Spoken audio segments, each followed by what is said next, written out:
செய்திகள் தொடர்கின்றன. பெரம்பலூர் மாவட்டம் குன்னம் தாலுகா நன்மை கிராமத்தில் உள்ள பிரசித்தி பெற்ற ஐயனார் கோவிலில் ஆடி கடைசி வெள்ளியை முன்னிட்டு 20 அடி உயரமுள்ள தேரை அலங்கரிப்பதற்காக கோவிலிலிருந்து சாலை வழியாக இழுத்துச் சென்றனர். அந்த தேர் ஏரிக்கரை மேட்டில் சென்றபோது மேலே சென்ற மின்கம்பி தேரின் உச்சியில் உள்ள கூம்பு பகுதியில் உரசியதால் தேரை இழுத்து சென்ற நன்னை தெற்கு தெருவை சேர்ந்த ஓட்டல் உரிமையாளரான 42 வயதான அண்ணாதுரை மற்றும் விவசாயியான பரமசிவம் ஆகியோர் மின்சாரம் தாக்கி சம்பவ இடத்திலேயே உடல் கருகி பரிதாபமாக இருந்தனர். மேலும் ஒருவர் படுகாயமடைந்தனர். தகவல் அறிந்த குன்னம் போலீசார் சம்பவ இடத்திற்கு சென்று இறந்தவர்களின் உடலை மீட்டு பிரேத பரிசோதனைக்காக பெரம்பலூர் மாவட்ட அரசு மருத்துவமனைக்கு அனுப்பி வைத்தார். இந்த சம்பவம் கிராம மக்களிடையே பெரும் சோகத்தை ஏற்படுத்தியுள்ளது. திருவண்ணாமலை மாவட்டம் செங்கம் அடுத்த பரமநந்தன் கிராமத்தில் கலைச்செல்வன் மற்றும் ராஜா ஆகியோர் தங்கள் நண்பர் குழுவுடன் அருகருகே அமர்ந்து மது குடித்துக் கொண்டிருந்ததாக கூறப்படுகிறது. அப்போது ராஜா என்பவர் கலைச்செல்வனிடம் தீப்பெட்டி கேட்டு அவர் தர மறுத்துள்ள நிலையில் இருவருக்கும் இடையே வாய் தகராறு ஏற்பட்டுள்ளது. இதனால் ஆத்திரமடைந்த ராஜா கையில் வைத்திருந்த கத்தியால் கலைச்செல்வன் கழுத்தில் அறுத்துள்ளார். அப்போது இரத்த வெள்ளத்தில் சாய்ந்த அவரை அங்கிருந்த பொதுமக்கள் மீட்டு செங்கம் அரசு மருத்துவமனைக்கு அனுமதித்தனர். அங்கு அவருக்கு தீவிர சிகிச்சை அளிக்கப்பட்டு வரும் நிலையில் இதுகுறித்து காவல்துறையினர் வழக்கு பதிவு செய்து விசாரணை செய்து வருகின்றனர். சாதாரண தீப்பெட்டிக்காக இளைஞர் கழுத்தை அறுத்து கொலை செய்ய முயன்ற சம்பவம் பொதுமக்கள் மத்தியில் அதிர்ச்சி ஏற்படுத்தியுள்ளது. தமிழகத்தின் பல்வேறு பகுதிகளில் நடைபெற்ற முக்கிய நிகழ்வுகளை மாவட்ட செய்திகளாக தற்போது காணலாம். லாட்டரி விற்பனையை தடுக்க தவறியதாக காவல் ஆய்வாளர் காத்திருப்போர் பட்டியலுக்கு மாற்றப்பட்ட சம்பவம் திருவாரூர் மாவட்டத்தில் பரபரப்பை ஏற்படுத்தியிருக்கிறது. திருவாரூர் மாவட்டம் மன்னார்குடி நகர காவல் நிலையத்திற்குட்பட்ட பகுதிகளில் சட்டவிரோதமாக ஆன்லைன் லாட்டரி விற்பனை நடைபெறுவதாக கிடைத்த ரகசிய தகவலின் அடிப்படையில் சோதனையில் ஈடுபட்ட தனிப்படை போலீசார் 10 நபர்களை கைது செய்து அவர்களிடமிருந்து 2 மடிக்கணினிகள், 1 ஐபோன், 12 ஆண்ட்ராய்டு செல்போன், 4 ஆட்டோ, 4 இருசக்கர வாகனம் மற்றும் 63,000 ரொக்கம் ஆகியவற்றை பறிமுதல் செய்தனர். இந்த சம்பவத்தின் பின்னணியில் லாட்டரி விற்பனையை தடுக்க தவறியதாக மன்னார்குடி நகர காவல் ஆய்வாளர் ராஜ்கமலை காத்திருப்போர் பட்டியலுக்கு மாற்றி தஞ்சை சரக டிஐஜி ஜியாவுல் ஹக் உத்தரவிட்டுள்ளார். புதுக்கோட்டை மாவட்டம் பொன்னமராவதி அருகே ஆத்தங்காடு கிராமத்தை சேர்ந்த சிவசாமி 2 ஆண்டுகளுக்கு முன்பு அபுதாபி சென்ற சிவசாமி வெறும் 6 மாதங்களுக்கு மட்டுமே குடும்பத்தினருடன் தொடர்பில் இருந்த நிலையில் தான் ஒரு பிரச்சனையில் மாட்டிக்கொண்டதாக கூறி தொடர்பை துண்டித்து விட்டதாக கூறப்படுகிறது. அதைத் தொடர்ந்து கடந்த 1.5 ஆண்டுகளாக தனது கணவரை மீட்டு தருமாறு சிவசாமியின் மனைவி சித்ரா புதுக்கோட்டை மாவட்ட ஆட்சித்தலைவரிடம் மனு கொடுத்த பிறகும் எந்த ஒரு நடவடிக்கையும் இல்லாத நிலையில் தனது கணவரை மீட்டு தருமாறு மனைவி சித்ரா மற்றும் அவரது மகன் சிவசந்திரன் ஆகியோர் அரசுக்கு கோரிக்கை விடுத்துள்ளனர். என் கணவரை நீங்க தான் கண்டுபிடிச்சு கொடுக்கணும், அந்த கவர்மெண்ட் தான் உத்தரவு கொடுக்கணும். ரேஷன் கார்டுல இருந்து பேரெல்லாம் நீக்கி விட்டாங்க. உயிரோட இருக்கிறது ஒண்ணுதே, இல்லாத ஒண்ணுதே. நீக்கணும்னு எனக்கு மன சங்கடமா இருக்கு. ரவைக்கு பாலைக்கு படுத்தா கூட தூக்கம் வர மாட்டேங்குது. உடம்பெல்லாம் ரவைக்கெல்லாம் முடியாம வருது. அதே நினைச்சு அவங்க பேரு சிவசாமி. என்ன வேலைக்கு போனாரு? என்ன வேலை, வெளிநாடு போனாதான் என்ன வேலை பார்க்கறான்னு நமக்கு தெரியாது. எந்த நாடு? துபாய். கடைசி அவர் எப்ப இங்க வந்தாரு? இப்போ போன வருஷம் மார்கழியில வந்தாங்க. அவங்க அம்மா இறந்து முடியாம இருக்குன்னு வர சொன்னான். 2 மாத லீவுல வந்தாங்க. வந்துட்டு அவங்க முத நாள் வந்தாங்க, மக்கா நாள் அவங்க அம்மா இறந்து போயிட்டாங்க. அப்புறம் எல்லாம் செஞ்சுட்டு மாசி மாசம் போனாங்க. மாசி மாசம் போய் ஒரு 50 ரூபா அனுப்புனாங்க. அதுதான் காசுன்னு. அது கடையில அப்புறம் எதுவுமே பேச்சுவார்த்தை இல்லை. இது சம்பந்தமா வேற எதுக்கும் புகார் எதுவும் பண்ணிருக்கீங்களா? இதுக்கு மேல அந்த கலெக்டர் ஆஃபீஸ்ல கொண்டே கொடுத்ததேன். அப்புறம் நாங்க எதுவுமே பண்ணல. அதுக்கு என்ன சொன்னாங்க? அவங்க நாங்க சரி கண்டுபிடிச்சு தரோம், நீங்க கவலைப்படாதீங்க அப்படின்னாங்க. 2 மனு வந்துச்சு. 2 மனுக்கு அப்புறம் எதுவுமே வரல. உங்களோட கோரிக்கை என்ன? என்னோட கோரிக்கை என்ன, அவங்கள கண்டுபிடிச்சு கொடுக்கணும். இந்த முதலமைச்சர்தான் அவங்கதான் என் புருஷனை கண்டுபிடிச்சு என் புருஷனை கொண்டாந்து சேர்க்கணும். ரேஷன் கார்டுல பேர் சேர்க்கணும். கோவை மாவட்டம் வால்பாறையில் உள்ள அரசு மருத்துவமனையில் போதிய பணியாளர்கள் இல்லாத நிலையில் கடந்த 4 மாதங்களுக்கு முன்பு ஒரு தனியார் நிறுவனம் 15 பேரை தற்காலிக பணியாளர்களாக பணியில் அமர்த்தி அப்பணியாளர்களிடம் அதிக சம்பளத்தில் பணி நிரந்தரம் செய்வதாக கூறி ரூபாய் 30,000 பெற்றதாக கூறப்படுகிறது. இதுவரை அறிவித்த சம்பளமோ பணி நிரந்தரமோ செய்யாமல் குறைந்த சம்பளத்துடன் பணியாளர்களுக்கு வழங்கி இழுத்தடித்து வருவதாக கூறி தங்களிடம் பெற்ற ரூபாய் 30,000 திருப்பித் தர வேண்டும் என்ற கோரிக்கையை வலியுறுத்தி அரசு மருத்துவமனை மருத்துவமனையில் திடீரென பணி புறக்கணிப்பு போராட்டத்தில் ஈடுபட்டனர்.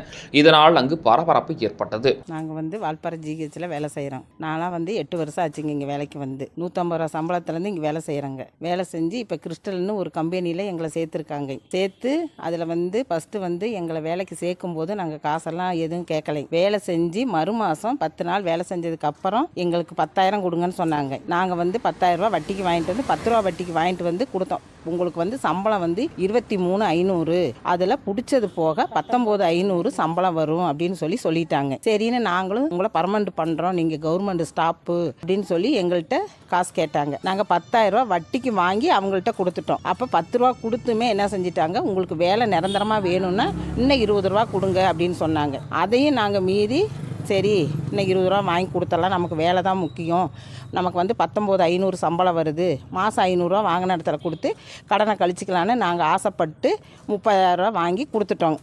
கொடுத்ததுக்கப்புறம் ஃபஸ்ட்டு மாதம் நாங்கள் 13 நாள் சம்பளம் ஒரு 8,300 ரூபா வந்துச்சு. 2வது மாதம் 12,000 ரூபா வந்துச்சு.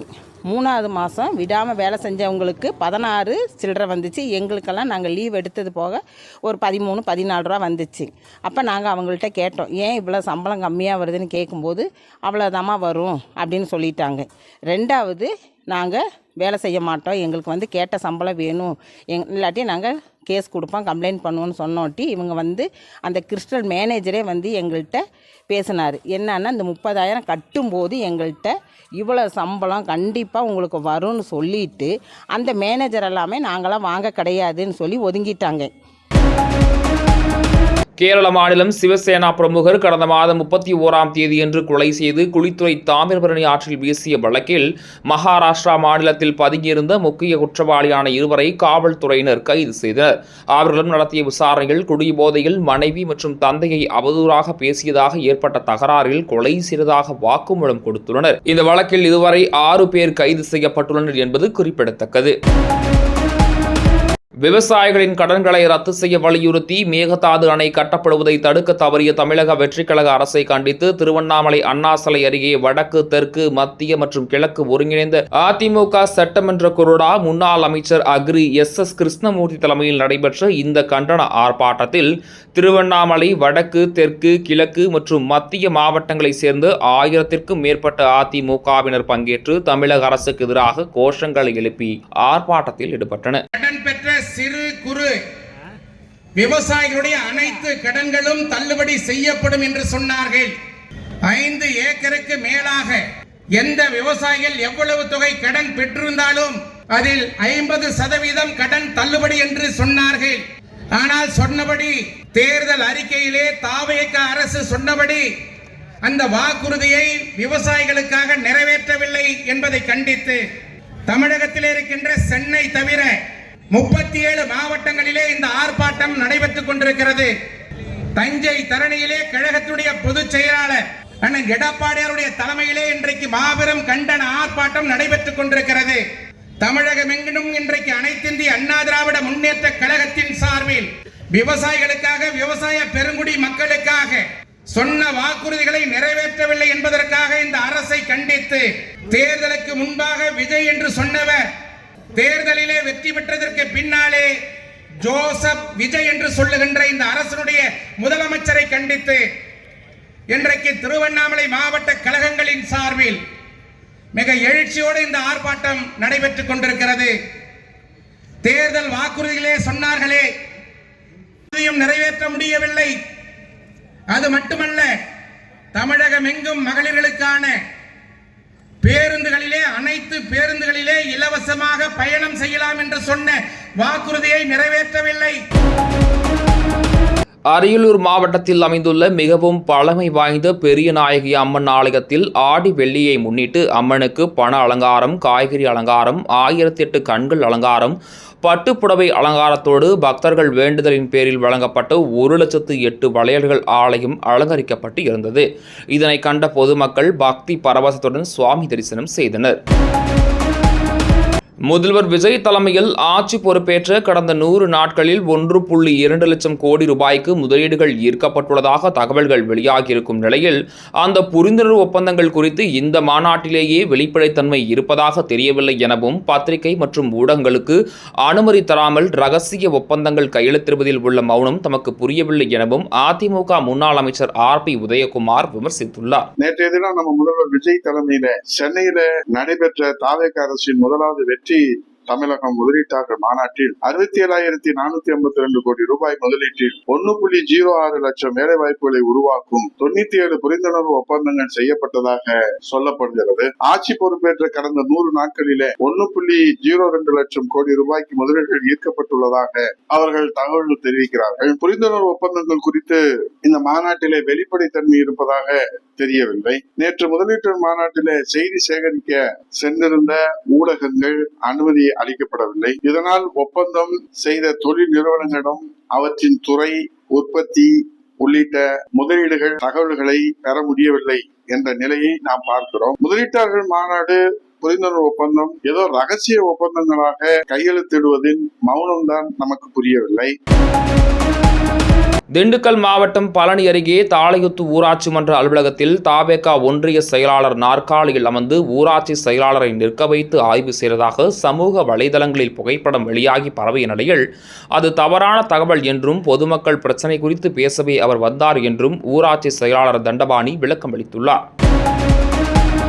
தமிழகத்தில் சுமார் 40,000 லாரிகள் கடனில் இயங்கி வருவதாகவும் கடன் வசூலிக்க வரும் நிதி நிறுவன ஊழியர்கள் தரக்குறைவாக பேசுவதை தவிர்க்க வேண்டும் எனவும் சரக்கு வாகனங்களுக்கு இருப்பிட கருவி VLDT GPS பொருத்தும் நடைமுறையில் மத்திய அரசு போல மாநில அரசும் எளிமையான நடைமுறையை கடைபிடிக்க வேண்டும் என்று நாமக்கல் தாலுகா லாரி உரிமையாளர் சங்க தலைவர் அருள் செய்தியாளரிடம் தெரிவித்தார்.